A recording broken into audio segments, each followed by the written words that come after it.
du monde, bonjour, frères et sœurs, shalom en Jésus-Christ. Nous parlons aujourd'hui de l'image corporelle du chrétien. Notre verset référent se trouve dans le livre de Corinthiens. 1 Corinthiens chapitre 3, versets 16 à 17. Il est écrit ceci. Ne savez-vous pas que vous êtes le temple de Dieu et que l'Esprit de Dieu habite en vous? Si quelqu'un détruit le temple de Dieu, Dieu le détruira, car le temple de Dieu est saint et c'est ce que vous êtes. Alors, aujourd'hui, nous mettons l'accent sur les frères, les bien-aimés frères. Tout n'est pas permis, comme dit l'apôtre Paul. Et dans le livre d'Apocalypse, au chapitre 1 et au chapitre 5, Jésus-Christ a fait de nous un royaume et des sacrificateurs pour Dieu le Père. Nous parlons aujourd'hui de la chevelure, du rasage. Comment un enfant de Dieu, un chrétien, doit-il se couper les cheveux? Doit-il se raser la barbe? D'abord, qu'est-ce que c'est la chevelure? La chevelure, selon 1 Corinthiens, chapitre 11, verset 15, selon Lévitique, chapitre 19 plutôt, verset 27, la chevelure, c'est l'ensemble des cheveux qui sont sur la tête. Ça, c'est la chevelure. Qu'est-ce que c'est la barbe? La barbe, toujours selon Lévitique 19, 27, la deuxième partie, nous lirons ça. La barbe, c'est l'ensemble des cheveux qui sont sur le visage. Car le visage est composé de plusieurs éléments. Vous trouverez également cette même définition dans le livre de Deutéronome, chapitre 14, verset 1. Le visage comporte les cils, les sourcils, les yeux, le nez, la bouche, les dents, j'en passe. Donc voilà, chevelure, l'ensemble des cheveux qui sont sur notre tête. La barbe, c'est l'ensemble des cheveux qui sont sur tout le visage. Je dis bien tout le visage. Un enfant de Dieu ne doit pas tout faire. Tout n'est pas permis. Allons vite fait dans les Saintes Écritures, s'il vous plaît. Donc, Lévitique, chapitre 19, verset 27. On y va.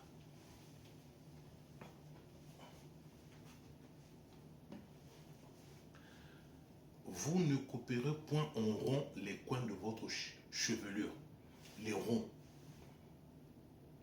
Et tu ne raseras point les coins de ta barbe. 28.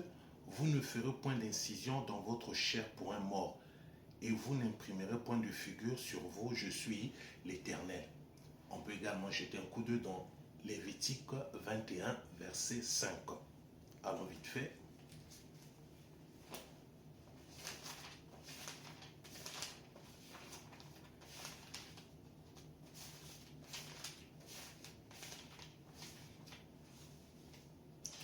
« 21, verset 5. Les sacrificateurs, toi et moi, mon frère, toi qui m'écoutes, puisqu'aujourd'hui je m'adresse aux frères, mon frère, toi qui m'écoutes, ma soeur, tu m'écoutes aussi, mais votre temps viendra après. Aujourd'hui, il s'agit des frères.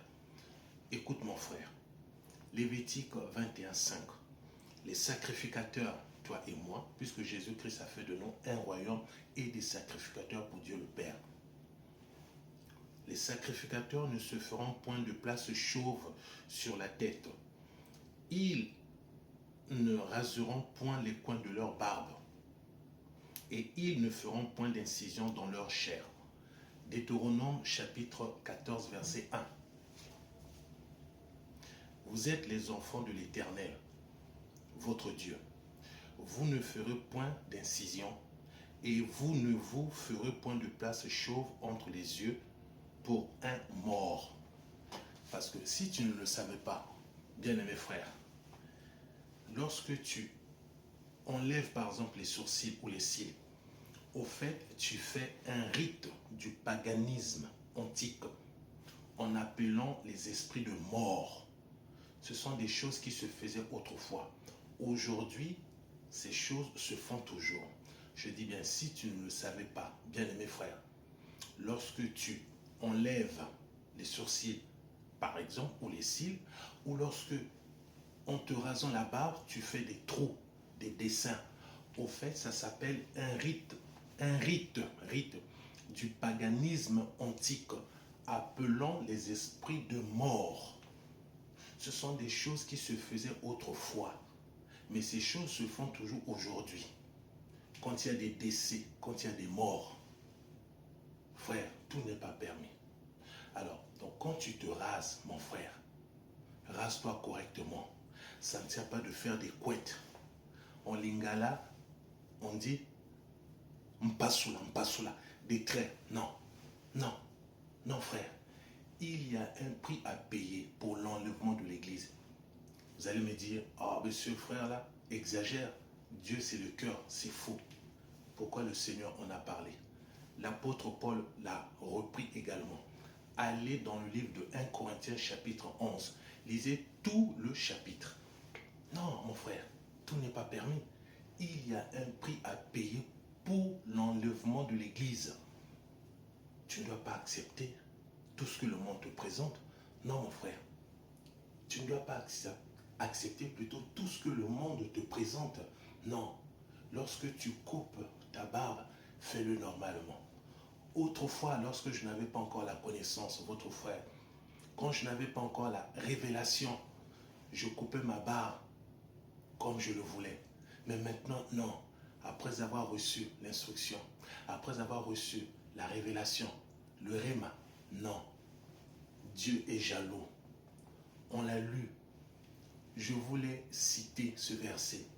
Allez dans 1 Corinthiens chapitre 3 verset 17, la deuxième partie.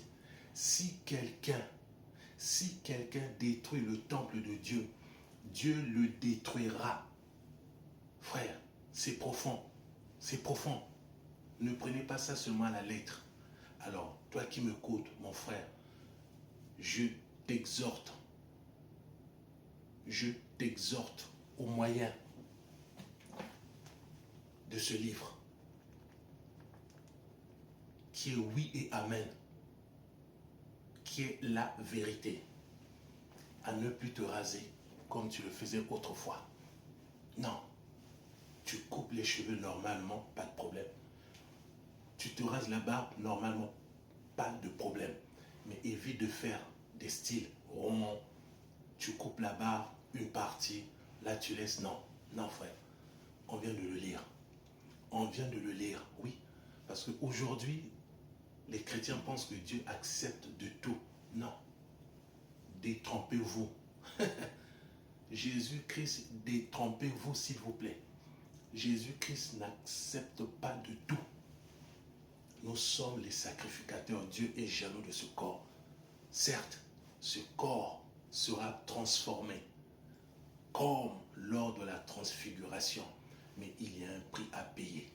Nous sommes dans ce monde, certes, mais nous ne devons plus vivre comme les païens, comme ceux qui ne connaissent pas encore Dieu, en attendant que la volonté de Dieu se manifeste dans leur vie. C'est par notre témoignage que le Seigneur pourra faire quelque chose. Je dis bien par notre témoignage, parce qu'on n'impose pas la chrétienté à qui que ce soit. C'est le Seigneur qui fait l'œuvre au travers du Saint-Esprit. Car il est écrit, nul ne peut venir à lui si cela ne lui a été donné par le Père.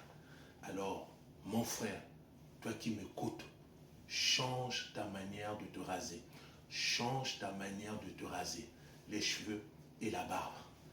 Va vérifier ce que ton frère t'apporte aujourd'hui. Va vérifier. C'est marqué. Je m'arrête là pour aujourd'hui. Que Jésus-Christ nous donne un esprit de sagesse et de révélation dans sa connaissance. Que Jésus-Christ nous donne un esprit de sagesse et de révélation dans sa connaissance. Que le Seigneur Jésus-Christ vous garde. À très bientôt.